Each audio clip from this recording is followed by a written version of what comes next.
Hello friends, வணக்கம். காலையில் எழுந்ததுமே கோலம் போட்டுட்டு அப்படியே நம்மளோட தோட்டத்தில் என்னென்ன பூ பூத்துருக்கு அப்படின்னு பார்க்குறது ஒரு சந்தோஷம். நம்மளே பதியம் போட்டதில் பூக்கள் வரும்போது அதை பார்க்குற மகிழ்ச்சி தனி. அதுக்கடுத்து பார்த்திங்கன்னா நம்ம குக்கிங் செக்ஷனுக்கு வந்தாச்சு. உளுத்தம்பருப்பு மிளகாய் வத்தலும் வறுத்துட்டு ஒரு பிடிச்சபடி உளுத்தம்பருப்பு 7-8 மிளகாய் வறுத்துட்டு அதோட உப்பு புளி வச்சு என்ன காய்கறி வேணுனாலும் வதக்கி அரைச்சிக்கலாம். நான் கோஸும் தொண்டங்காவும் அரைச்சிருக்கேன்.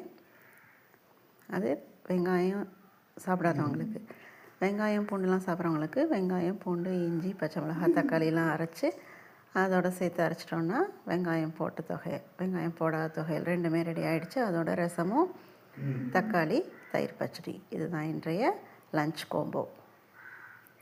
பிடிச்சிருந்ததுன்னா ஷேர் பண்ணுங்கள், சப்ஸ்கிரைப் பண்ணுங்கள். தேங்க்யூ.